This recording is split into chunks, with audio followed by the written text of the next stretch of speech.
Bonjour à tous, Jean Rodin, journaliste et éditeur. Ceci est la 46e édition du JT Intelligent, le seul JT sans maquillage. Alors pour cette édition, je vais vous parler d'une association dont on parle peu et qui est pourtant extrêmement influente. J'ai nommé la Ligue de l'enseignement. Alors, pourquoi j'ai voulu m'intéresser à cette Ligue de l'enseignement? Eh bien parce que, comme vous le savez, je fais un travail d'archéologie du socialisme en France et du marxisme et de la franc-maçonnerie. Maintenant, puisqu'il faut y venir et que tout est imbriqué, et dans mes recherches, je tombe de plus en plus souvent sur cette ligue dont peu de Français ont entendu parler, sauf s'ils sont évidemment dans les milieux de l'éducation nationale. Et figurez-vous que cette ligue rassemble 2 millions d'adhérents, donc c'est quelque chose d'énorme.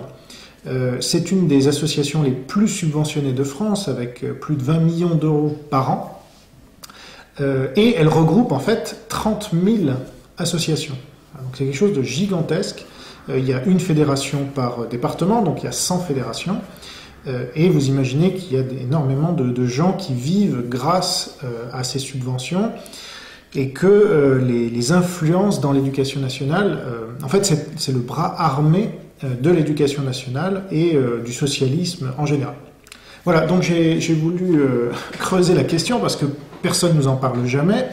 Et même sur Internet, on verra que en fait, la Ligue de l'enseignement est infestée de francs-maçons, c'est le cas de le dire. En tout cas, elle est dirigée par les francs-maçons, si on veut être un peu plus gentil. Mais je ne serai pas vraiment gentil, parce que moi je ne suis pas gentil avec la gauche en général, puisqu'elle n'est pas gentille avec nous, hein, avec le peuple, donc c'est normal. Or, voilà, cette Ligue de l'enseignement est dirigée depuis le début par les francs-maçons de gauche, en plus même d'extrême gauche, le Grand Orient de France. Ce sont des gens qui ont même aboli l'idée de grand architecte de l'univers, qui est un peu l'idée qu'avait Robespierre, hein, avec le créateur, une idée un peu de créateur. Ça, ils l'ont même aboli. C'était Jean Massé, donc le fondateur de cette Ligue de l'enseignement, qui l'a fait abolir. Et donc, ce sont des gens qui sont relativement hostiles, c'est moins qu'on puisse dire, à la religion en général et au catholicisme et au christianisme en particulier. Donc, malgré le fait qu'il y ait tous ces francs-maçons un peu partout, et qu'ils influencent de manière considérable sur l'esprit, la formation des esprits de nos enfants, des jeunes, des petits Français, eh bien, vous n'entendez jamais les Soral et les Salim Laibi et tous ces gens-là vous en parler. Donc, c'est quand même intéressant. Et donc, je vais faire ce travail. Donc, je vais commencer par un historique, et puis après, on verra les conséquences que la Ligue de l'enseignement a sur l'éducation nationale en général. Donc, elle fut fondée, cette ligue, en 1866 par un certain Jean Massé. Alors Jean Massé, vous ne pouvez pas passer à côté, parce que c'est quelqu'un dont il y a le nom absolument dans toutes les villes de France. Moi, j'ai habité longtemps à Lyon, il y a une place Jean Massé qui est immense. Et c'était un franc-maçon vraiment déclaré, là, il ne l'a jamais caché. C'était un journaliste aussi, et donc un homme politique français. Alors, pour sa partie franc-maçonne, qui est vraiment fondamentale, là je vais pas faire du complot ou je sais pas quoi, mais c'est vraiment quelque chose qu'on a oublié aujourd'hui, parce que après Vichy, c'est devenu interdit de parler des francs-maçons sans être suspecté automatiquement d'être un facho, un nazi, un extrême droite. Donc ça, c'est la grande victoire des francs-maçons, justement, c'est qu'on n'a plus le droit de parler d'eux en mal. C'est comme ça. Et donc, mais à l'époque, les francs-maçons donc ne s'en cachaient même pas, et en étaient fiers, et donc même si c'était un culte discret, ils mettaient ça sur la place publique. Alors Jean Massé, par exemple, il était aux loges de la parfaite harmonie de Mulhouse et de la fidélité de Colmar. Il était aussi membre des Frères réunis à Strasbourg. Il cumulait un peu les loges. Et à la suite de la défaite de 1870, il influença le Grand Orient de France en un sens patriote et chauvin. Et il a fini grand maître, donc c'était pas n'importe qui. Et donc, si je vous parle de la franc-maçonnerie, vous savez que c'est pas dans mes habitudes, mais plus je creuse dans le socialisme et le marxisme en France, plus j'en arrive à découvrir que l'influence de la franc-maçonnerie est considérable et intrinsèquement liée. C'est une intrication sans fin entre le marxisme, le socialisme et la franc-maçonnerie. entre autres. On pourrait parler du trotskisme, du maoïsme, enfin tout ce qui en a émergé, la plupart du temps, ou souvent en tout cas, on tombe sur des gens qui se revendiquent de la franc-maçonnerie. Alors là, il faut bien dire dès le début que l'osmose entre la franc-maçonnerie et la Ligue de l'enseignement est totale. Jean Massé lui-même donc qui a fondé la Ligue de l'enseignement en 1866. On n'y voyait pas tout de suite un chiffre satanique. Bon, certains comme les fans de Salim Laibi le verront, mais bon.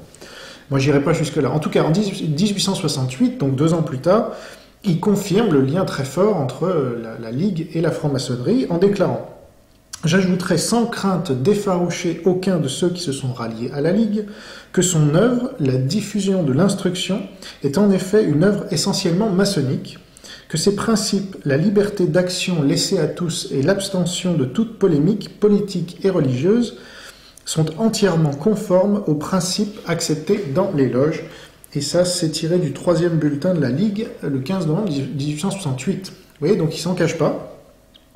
Parce que le bulletin de la Ligue, c'était pas quelque chose qui était réservé aux maçons, mais quelque chose qui était diffusé dans l'espace public pour les profanes, comme on dit. Donc profane, c'est qui ne serait pas initié. Hein. Donc là, il faut rentrer un peu dans la sémantique. Et donc, 15 loges ont rejoint la Ligue assez rapidement. D'ailleurs, c'est pas étonnant si elles le font, puisque Jean Massé, lui aussi, revendique sa paternité maçonnique. Alors, il dit « Loin de renier le concours des loges, je l'avais invoqué, réclamé même, par la raison toute naturelle que l'œuvre de la Ligue est réellement la mise en pratique des principes proclamés dans les loges, voilà, donc il confirme l'exécution de l'engagement que l'on y prend, en y entrant, de travailler à éclairer les hommes pour les rendre meilleurs. C'est pour cela, je puis bien le dire, que je me suis fait franc-maçon. » Voilà, et il ajoute, à l'entrée de tous les maçons dans la Ligue, donc il est pour l'entrée de tous les maçons dans la Ligue de l'enseignement, à l'entrée dans la maçonnerie de tous les ligueurs. Voilà, donc tous les gens qui seraient dans la Ligue de l'enseignement sans être maçons, bah, il les invite à devenir maçons. C'est vraiment les vases communicants, quoi.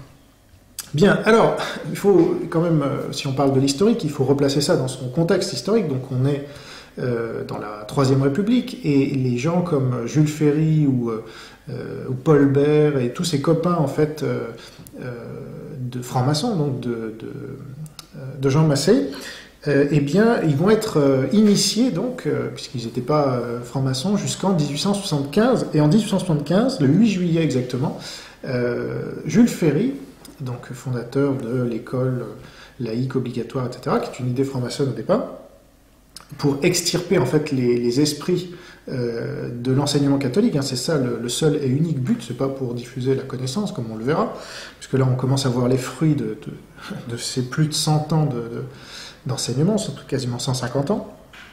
Eh bien, Jules Ferry et Littré et d'autres sont initiés en 1875 et symbolisent de manière solennelle le lien fort qui unit le Grand Orient à la Troisième République. Vous savez, c'est les hussards noirs de la République et tout ça. Bon, et donc l'association Ligue de l'enseignement et Grand Orient, donc Grand Orient, c'est la loge franc-maçonnique de gauche. Hein. Il y a la Grande Loge de France qui est plutôt à droite, mais là, le Grand Orient, c'est gauche et extrême gauche. Donc radicalement communiste, marxiste, etc. Et donc cette association entre la Ligue de l'enseignement et le Grand Orient atteint son apogée lors du premier congrès de la Ligue qui se déroule en 1881. Parce que ça aura lieu carrément dans les locaux du Grand Orient de France. Donc rue Cadet à Paris, si ça vous intéresse, vous avez des visites qui sont organisées régulièrement. Même si vous n'êtes pas franc-maçon, vous pouvez aller là-bas. Voilà. Alors, donc l'appartenance du président de la Ligue de l'enseignement à la franc-maçonnerie n'a alors plus rien de secret. Bon, déjà, il s'en cachait pas dans les bulletins, mais là, c'est carrément sur la place publique. Massé le clame haut et fort, publiquement, dans son discours de clôture du Trocadéro. Alors, je vais vous en citer un extrait, parce que c'est quand même intéressant. Qu'il soit permis au frère Jean Massé, donc c'est lui qui parle de lui-même, il parle de lui à la troisième personne, qu'il soit permis au frère Jean Massé, auquel les ennemis de la Ligue font encore à l'occasion l'innocente plaisanterie des 3 points symboliques accolés à son nom, de profiter de cette occasion solennelle pour accepter tout haut une solidarité qui existe en effet. Les deux institutions sont certainement indépendantes l'une de l'autre, là il parle de la Ligue et du Grand Orient de France, mais elles sont sœurs aussi très certainement, le principe étant le même. la guerre à l'ignorance et à l'intolérance.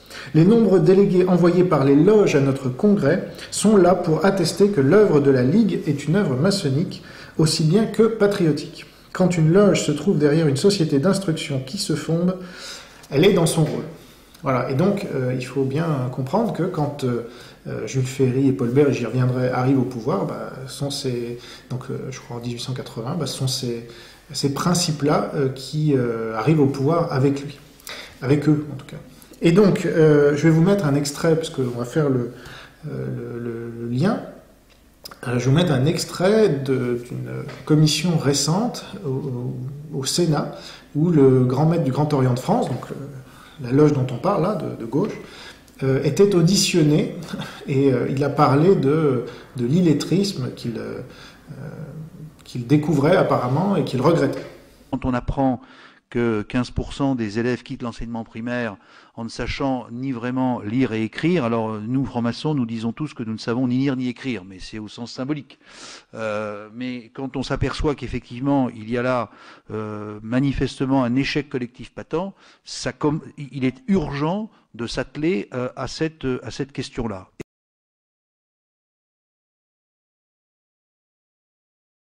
Comme vous le savez vraisemblablement, le Grand Orient de France comporte en ses rangs de très nombreux acteurs du monde éducatif, qu'il s'agisse évidemment des enseignants ou de l'ensemble des acteurs de périscolaire, et cela depuis l'enseignement primaire jusqu'à l'université. Voilà, donc vous voyez qu'il y a un lien évidemment historique entre ces gens qui dirigent l'éducation nationale via la Ligue de l'enseignement et d'autres, et le ministère évidemment, et de temps en temps le président de la République ou le président du Conseil, ça dépend des périodes. Il y a un lien direct entre ces gens-là qui sont au pouvoir et qui ensuite, 150 ans plus tard, découvrent que leur méthode, leur système d'éducation, de guerre contre l'ignorance, mène à l'illettrisme. C'est dommage. Bon, alors maintenant, passons justement à la phase où ils sont arrivés au pouvoir. Donc, il faudra attendre que la République soit enfin gouvernée par des républicains pour que les ligueurs, comme on les appelle, mais ça n'a rien à voir avec les ligues en 1934, hein, attention, parce que alors là, c'est l'extrême droite, c'est les fachos, c'est les nazis. Donc, quand on vous parle des ligueurs, là, on précise bien de la Ligue de l'enseignement. Donc, Jules Ferry, Ferdinand Buisson, Paul Bert ou Goblet, eh bien, ils font adopter des lois au Parlement, hein, comme quand on est au pouvoir. Et donc, le 16 juin 1881, c'est la gratuité de l'école. Le 28 mars 1882, l'obligation scolaire et la laïcité. Et le 30 octobre 1886, la laïcisation du personnel enseignant. C'est un peu un euphémisme pour dire que les catholiques, maintenant, vont devoir dégager, ou en tout cas la fermer concernant l'enseignement. Voilà, et rentrer dans le moule laïque. Alors, on trouve chez Jules Ferry la notion de colonisation émancipatrice, c'est ça qui est un peu drôle, parce que tous ces gens-là que j'ai cités, Jules Ferry, Paul Bert, etc., ce sont en fait des gens qui se réclament des Lumières, évidemment, ça fait toujours bien, mais qui sont en fait des racistes vraiment invétérés, et je vais vous citer un certain nombre d'extraits, et qui sont pour la colonisation aussi. Voilà, parce que si la colonisation, et notamment en Algérie, a pris une telle ampleur, c'est du fait de ces gens-là. Donc on a d'un côté des gens, la Ligue de l'enseignement qui lutte contre l'ignorance, etc. Et puis les mêmes qui déclarent, par exemple, Jules Ferry, il faut dire ouvertement qu'en effet, les races supérieures ont un droit vis-à-vis des races inférieures, mais parce qu'il y a aussi un devoir. Elles ont un devoir de civiliser les races inférieures. Donc là, c'est bien cette guerre qui est menée contre l'ignorance, mais dans une démarche raciste, très clairement, de hiérarchisation des races, avec ces pauvres noirs et arabes qui sont très cons et qu'il faut élever, à qui il faut apporter la lumière. Et alors Paul Bert, lui, va encore plus loin, puisque c'était le maître dans les déclarations racistes. Alors voilà par exemple un extrait, les nègres, peu intelligents, n'ont jamais bâti que des huttes, parfois réunies en assez grand nombre pour faire une ville. Ils n'ont point d'industrie, la culture de la terre est chez eux au maximum de simplicité. Ce ne sont pas cependant les derniers des hommes. Il faut mettre après eux, comme intelligence, les petites races d'hommes qui habitent les régions les plus inaccessibles de l'Afrique. Donc il y a encore des sous-hommes. Alors je pense qu'il parle des pygmées, je ne sais pas qui. Bien au-dessus du nègre, nous élèverons l'homme à la peau jaunâtre, les Asiatiques, Il a fondé de grands empires, créé une civilisation fort avancée, mais tout cela semble de nos jours tomber en décadence. La race intelligente entre toutes, celle qui envahit et tend à détruire ou à subjuguer les autres, c'est celle à laquelle nous appartenons, c'est la race blanche. Bon. Et alors, ce sont ces gens-là qui viennent nous faire des leçons de morale et qui vont endoctriner nos enfants à partir des années 1880. Donc c'est quand même assez dingue parce que ces gens-là, ils ont aujourd'hui coupé toutes les têtes, tu sais, à la mode de Robespierre, et ils sont partout, mais ils se revendiquent toujours de Paul Bert. Vous trouvez des collèges Paul Bert, malgré ces déclarations-là hallucinantes quand même. Je veux dire. Mais voilà, il faut se mettre dans le contexte. Donc on est franc-maçon, donc on a la lumière, et on est blanc, et on en est fier, et donc les pauvres noirs et arabes, il faut les réduire, pas en esclavage, mais il faut leur apporter l'intelligence, voilà, que nous on a forcément, parce qu'on est blanc. Donc quand vous verrez quelqu'un de gauche ou dans l'éducation nationale, ou à la Ligue de l'enseignement, rappelez-leur un peu ces citations des gens qui ont fondé la Ligue de l'enseignement et qui l'ont ralliée dès le début. Et vous verrez qu'aujourd'hui, il n'y a pas plus antiraciste de gauche, hein, évidemment, que les gens de la Ligue de l'enseignement. Donc j'y viendrai à la fin, puisque évidemment, pro-palestiniens, etc., c'est les mêmes. Hein, donc bon. Rappelez-leur de différentes citations, puis vous verrez bien un peu leur réaction, juste pour rigoler, parce qu'évidemment, ces gens-là n'en ont absolument rien à faire. Et ils sont au pouvoir, ils ont à peu près tous les leviers de commande, et donc ils sont responsables de rien, parce qu'à chaque fois, ils vont dire mais non, mais maintenant il faut faire ça. Ça fait 150 ans qu'ils font des choses, qu'ils sont au pouvoir, mais non, il faut encore faire différemment, parce que c'est une catastrophe, mais c'est pas grave. Alors, justement, actuellement, donc j'ai regardé un peu qui dirige la Ligue de l'enseignement, cette énorme machine là, ultra subventionnée. Donc c'est vous tous, hein, nous tous qui payons pour ces gens-là. Donc ça fait toujours plaisir. Là, je vous renvoie un autre JT intelligent. Nous sommes tous communistes, transhumanistes et musulmans, où j'expliquais que voilà, l'État distribue à des gens qui sont souvent hostiles à nous et à la France. C'est pas grave, on nous prend de force, mais c'est indolore parce que c'est sur quand vous payez votre TVA, vous la payez même pas volontairement, voilà, cet argent, il est redistribué ensuite aux copains des gens dont je suis en train de parler, qui sont au pouvoir, les marxistes. Bon. Et donc, quand j'ai regardé aujourd'hui qui dirige la Ligue de l'enseignement, eh bien, depuis 2003, c'est un certain Jean-Michel Ducomte, qui est un avocat français, spécialiste du droit public, et maître de conférence en droit public à l'IEP de Toulouse. Mais ça ne va pas vous surprendre, c'est un franc-maçon, et ça va encore moins vous surprendre, il est au Grand Orient de France. C'est-à-dire qu'il y a vraiment une continuité, là, j'imagine que, je n'ai pas fait les recherches, mais enfin, si je regardais tous les grands, les présidents de la Ligue de l'enseignement depuis qu'elle existe, depuis Jean Massé, ça serait quasiment tous, à mon avis, des maçons du Grand Orient de France. Donc c'est ça qu'il faut bien comprendre, c'est qu'il y a une idéologie là, ils sont en guerre, c'est vrai, non pas contre l'ignorance, mais contre une vision différente de la leur, à savoir notamment une vision chrétienne, qui a quand même été celle de la France pendant plus de 1500 ans. Bon. Alors, ce gars-là, Jean-Michel Ducomte, il est vraiment, lui aussi, sur la place publique, il s'en cache pas hein, d'être franc-maçon. On dit souvent c'est discret et tout, mais non. Lui, il est carrément ancien ministre des Affaires extérieures du Grand Orient de France, et il a publié un livre en 2011, alors là je vous mets la couverture, de l'identité maçonnique. Alors je vous lis un extrait de la 4e le coup, comme ça vous pourrez bien être sûr. Être franc-maçon, c'est se vivre et se reconnaître comme tel. C'est aussi être reconnu comme tel. L'identité d'un franc-maçon apparaît d'abord comme fortement construite par des héritages, les uns historiques, les autres imaginaires, fréquemment travaillés par une mémoire collective active. C'est aussi une identité en acte, produite par une méthode, soumise à des pratiques et fondée sur des valeurs, du blabla, mais voilà. Ces gens-là sont francs-maçons, sont fiers de l'être, et même de gauche. Bon. Et on verra, ce sera ma conclusion, est-ce que il n'y a pas quand même une séparation à faire entre cette église-là, qui ne dit pas son nom, ou cette contre-église plutôt, et l'État. Parce que là, il y a vraiment une intrication qui est malsaine, hein, parce que derrière, les francs-maçons ont leur propre agenda. Ils ont, voilà, d'ailleurs, on verra qu'il y a 50 propositions qui ont été faites à François Hollande lors de la campagne de 2012, et François Hollande les a toutes intégrées dans son programme qu'il est en train de mettre en place. Voilà. Donc c'est quand même là gênant, parce que ça n'a pas été présenté comme ça au peuple. Évidemment, on n'a pas dit, ben voilà, la Ligue de l'enseignement, dont tous les directeurs sont francs-maçons depuis X temps, propose des choses qui ont été travaillées en loge évidemment avant, donc de manière discrète, voire occulte, et ensuite elles arrivent dans les lois françaises, elles sont imposées comme ça. Bon. Je suis sûr que si on présentait ça de cette manière, les Français diraient voilà, je ne vais peut-être pas voter pour quelqu'un qui représente une société occulte. Mais bon, donc j'ai regardé aussi quel était le porte-parole de la Ligue, parce que vous savez, dans ces institutions, souvent c'est le porte-parole qui a plus d'influence que le président. Et donc le secrétaire général s'appelle Jean-Marc Roiran, voilà, c'est lui. Alors lui, c'est un cumulard de la pire espèce. Évidemment, il est franc-maçon au Grand Orient de France, mais il est également...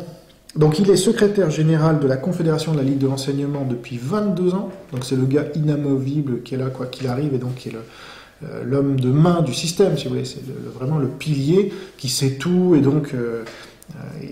il a vu passer les gouvernements, les ministres, les présidents de la République, et donc on sait que c'est un homme de confiance et qu'il ne va pas trahir. Bon. Et par ailleurs, il a un siège au Conseil économique et social, parce que voilà, il faut bien manger, et donc certainement il est payé pour diriger, être secrétaire général de la Ligue de l'enseignement, on ne sait pas combien, c'est pas public ces chiffres-là, enfin à mon avis c'est quelques milliers d'euros par mois, au Conseil économique et social encore quelques 5 ou 10 000 euros par mois, parce que ce sont des places qu'on réserve à ses copains quand on est au pouvoir, pour pouvoir les entretenir et qu'ils vous fassent des faveurs, enfin vous connaissez le système. Voilà, et en plus, il dirige régulièrement des officines pro-européennes, mais fanatiques, hein, c'est-à-dire il a été coprésident du groupe de liaison des organisations et réseaux de la société civile au Conseil économique et social européen. Bon, je ne savais même pas qu'il y avait un Conseil économique et social européen, donc ça c'était entre 2006 et 2013. Et là, il est président du Forum civique européen depuis 2005 et président de l'Alliance pour l'année européenne des citoyens. C'est une organisation qui rassemble 60 réseaux européens, une vingtaine de plateformes associatives nationales.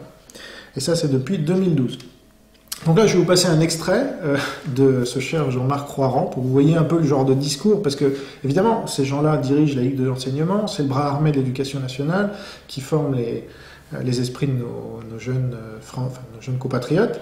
Et donc voilà le genre de discours qui sont vraiment poussés, et là on comprend mieux qu'effectivement toute l'oligarchie soit pro-européenne.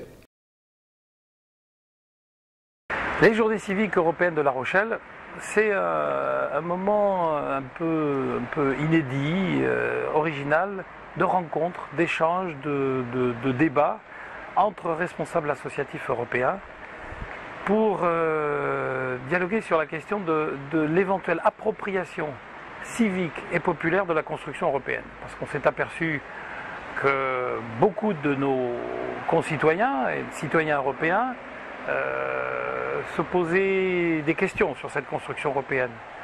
Ils faisaient le constat d'une certaine distance, d'un fossé entre les institutions et leurs propres préoccupations. Donc c'est une volonté d'un engagement, de créer une dynamique pour que cette construction européenne soit partagée par le plus grand nombre. Voilà. Alors, ce qui est vraiment dingue avec ces gens-là, c'est qu'ils sont au pouvoir, ils sont tellement placés là, tranquillement sur leur trône, et peu mis en cause par personne, en fait. Je suis un des seuls aujourd'hui à parler de la Ligue de l'enseignement, j'ai bien cherché un peu partout, il n'y a rien. Donc ces gens-là ne se cachent même pas, en fait, d'être affidés au pouvoir et d'être leur petit toutou qui va faire le sale boulot pour eux. Donc voilà par exemple une lettre qu'a envoyée Jean-Marc Roiran, là, dont on vient de parler, le 23 mai 2012, donc peu après les élections qui ont vu ce cher François Hollande arriver au pouvoir. Et donc une lettre qu'il a envoyée aux différentes fédérations de la Ligue de l'enseignement. Alors voilà ce qu'il écrit. La France a un nouveau président de la République depuis le 15 mai. François Hollande a mis au cœur de ses priorités l'éducation et a demandé à être jugé sur 2 engagements majeurs, la justice et la jeunesse. Nous approuvons ces choix, forcément c'est eux qui demandent maintenant à être traduits en actes.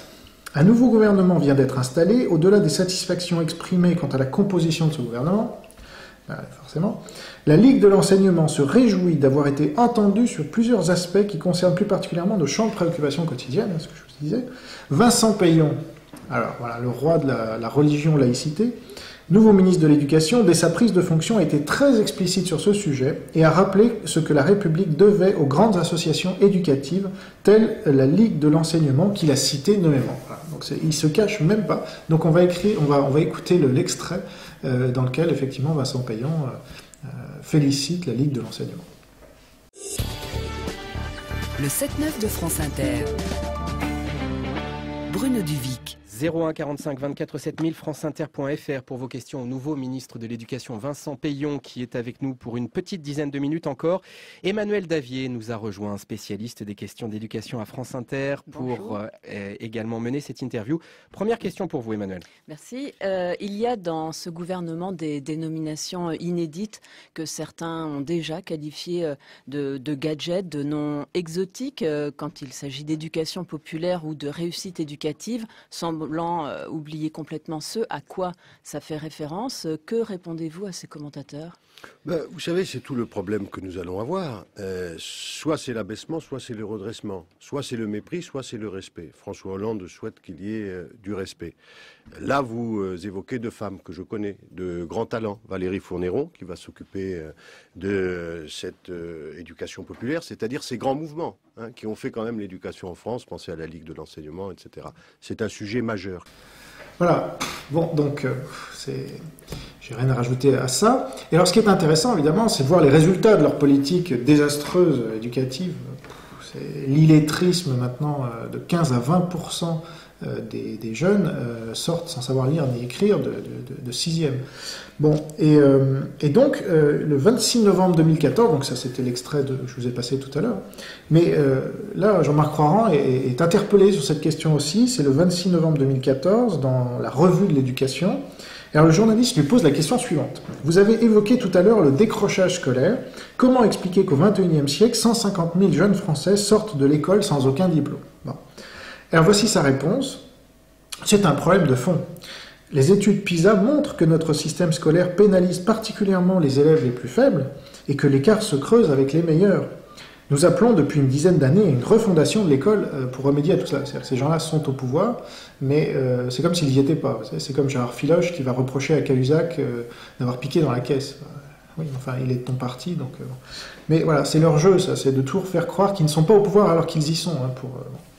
Alors, il ajoute, toutes les propositions qui ont été faites par Vincent Peillon ont été dans le bon sens, mais nous craignons aujourd'hui de nous arrêter au milieu du gué, parce qu'effectivement, le poison ne suffit pas, il faut toujours plus de poison pour bien démontrer. Alors, un changement de ministre à 3 reprises en peu de temps nous inquiète, mais tous les éléments pour prévenir et lutter contre le décrochage scolaire sont dans la refondation.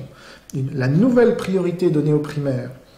Voilà, donc chaque année, ils ont une nouvelle priorité qui échoue, mais c'est pas grave, ils arrivent avec une nouvelle priorité qui va encore plus dans le mur. Les modifications des contenus et des pratiques pédagogiques induites par le nouveau socle commun, la remise en place d'une vraie formation pour les enseignants et les éducateurs, le nouveau plan pour l'éducation prioritaire et les dernières annonces de la ministre sur le décrochage. Donc vous voyez bien que tout ça, c'est du blabla, mais absolu. Ces gens-là sont ultra responsables de la chute de PISA, là, quand les études PISA, c'est très clair. Hein, vous voyez que la France dégringole depuis des années, depuis 40 ans au moins. Hein, la fabrique du crétin de ce cher Jean-Paul Brigelli, il l'a très bien démontré. Et puis tous les autres, on voit qu'on n'enseigne plus l'histoire de France, qu'on va préférer l'histoire du Mali. Alors c'est marrant, ces gens-là, ils faisaient la colonisation. Et puis maintenant, ils préfèrent nous enseigner à nos enfants l'histoire du Mali que l'histoire de Napoléon. Quoi. Ça devient du délire. Parce que Napoléon aurait rétabli l'esclavage, vous vous rendez compte ? Mais bon, c'est quand même l'histoire de France. Alors, mais on comprend mieux là aussi pourquoi, qui est derrière, et voilà, c'est pas un complot là. J'entends déjà les Rudi Reichstadt et les gens de gauche justement qui ont développé toute cette rhétorique pour dénoncer les pseudo-théories du complot, pour que justement on ne vous parle pas de ce dont je suis en train de vous parler. Mais là c'est très clair, c'est comme la CGT dans un autre domaine. Ils sont partout. Voilà, quand vous parlez d'enseignement en France, c'est la Ligue de l'enseignement, la franc-maçonnerie, les marxistes qui tiennent absolument tout. Et maintenant, donc, ils sont responsables. Là, il n'y a plus aucun doute. Hein, depuis 150 ans, maintenant, leur politique est mise en œuvre. Et évidemment, la droite en France ne l'a jamais modifié d'aucune sorte, d'aucune manière. On va voir d'ailleurs que les subventions qui ont été attribuées à la Ligue de l'enseignement étaient aussi élevées sous le gouvernement de droite, Sarkozy, là, que sous un gouvernement de gauche. Donc on a par exemple 2010, 26 millions d'euros. Voilà. Donc soit la 5e association ayant reçu le plus. Donc ça c'est sous Sarkozy. Et puis 23 millions en 2011, voilà, légère baisse. Et puis je crois que j'avais noté ailleurs, mais oui je me rappelle, c'est 23,9 millions sous Hollande. Donc Sarkozy a même donné plus, hein, je ne me trompe pas, en 2010, 26 millions qu'Hollande aujourd'hui.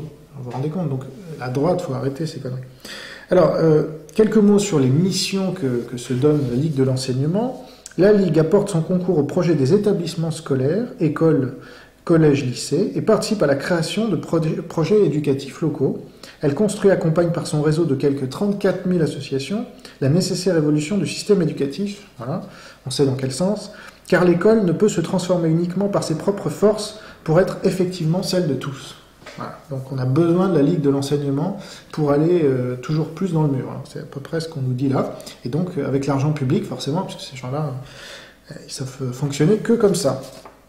Et alors, on peut parler vraiment de l'enseignement neutre, là, parce qu'il nous bassine avec la neutralité de la laïcité, etc. Non, il faut savoir que c'est toujours des choix qui sont opérés, qui ne sont pas neutres. Ça, c'est la grande fiction de la Ligue de l'enseignement et de la laïcité en général. C'est que rien n'est neutre. Là, vous faites des choix. Donc il y a vraiment une séparation de la franc-maçonnerie et de l'État, et ça sera ma conclusion. Je crois que j'en avais terminé là. Ah oui, alors non, avant d'en venir à ma conclusion, enfin vous la connaissez maintenant, je voulais vous parler quand même de ce que la Ligue de l'enseignement a publié quand Sarkozy justement était au pouvoir, parce que Sarkozy il versait tant et plus d'argent à ces gens-là, mais eux ils lui crachaient à la gueule évidemment, donc eux ils perdent pas le Nord, hein, donc, ou plutôt ils perdent pas l'Orient, donc voilà ce que publiait notamment la Ligue de l'enseignement au moment où Sarkozy était président de la République. Donc, quand un ministre stigmatise les étrangers, projet UMP, une école du marché, Palestine à l'UNESCO, un premier pas vers la reconnaissance, le massacre du 17 octobre 1961 doit être reconnu, Palestine, ne pas briser un élan démocratique, une justice des mineurs régressive, immigration, une diatribe intolérable, etc. Donc là, vous voyez, c'est le Parti socialiste dans le texte, et donc c'est la gauche dans toute sa splendeur, hein, politiquement, donc elle est anticapitaliste, pro-immigration, pro-palestinienne, et c'est pour ça, là, vous avez un début de réponse sur le fait que les Soral et les Salim Laibi, et puis pro-islam, j'ai oublié de le dire, mais voilà, anti-islamophobie. L'islamophobie, c'est relayé par tous ces réseaux-là. Donc vous avez un début de réponse pour savoir pourquoi les Salim Laibi et les Alain Soral, qui d'habitude adorent nous parler des francs-maçons, etc., ben là, ils n'en parlent pas, parce que la Ligue de l'enseignement et tant d'autres choses démontrent que ces gens-là, en fait, sont au pouvoir, et que leur idéologie est au pouvoir, donc évidemment, c'est gênant, quand on se réclame de la dissidence, de reconnaître ça. Voilà, donc ma conclusion, comme je le disais, c'est après une séparation des églises et de l'État, en fait de l'Église catholique et de l'État qui a eu lieu en 1905 sous la dynamique de la Ligue de l'enseignement en particulier, eh bien moi j'appelle je ne vois pas d'autre manière de rétablir ce pays que de procéder à une séparation de la franc-maçonnerie et de l'État.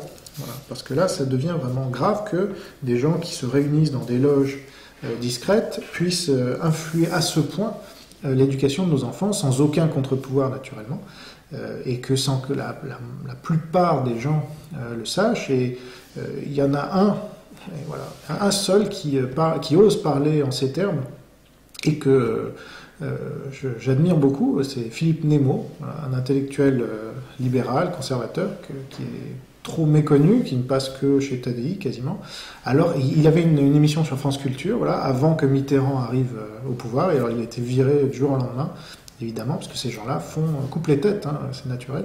Donc France Culture aujourd'hui, c'est le réseau dont on vient de parler, là, c'est exactement le même. Et donc tous ces intellectuels de gauche se retrouvent souvent dans les loges pour y faire on a vu Mélenchon, on a vu Onfray, voilà, tous ces gens-là, on sait dans quel marigot ils baignent. Voilà. Donc j'espère vous avoir un peu éclairé sur un des multiples aspects du réseau marxiste en France, parce qu'on en revient toujours là, anti-catholique, anti-chrétien, toujours les mêmes. Et d'ailleurs, voilà, je vais m'arrêter là, mais je vous remercie d'avoir suivi ce JT Intelligent et à bientôt pour une nouvelle édition. Au revoir.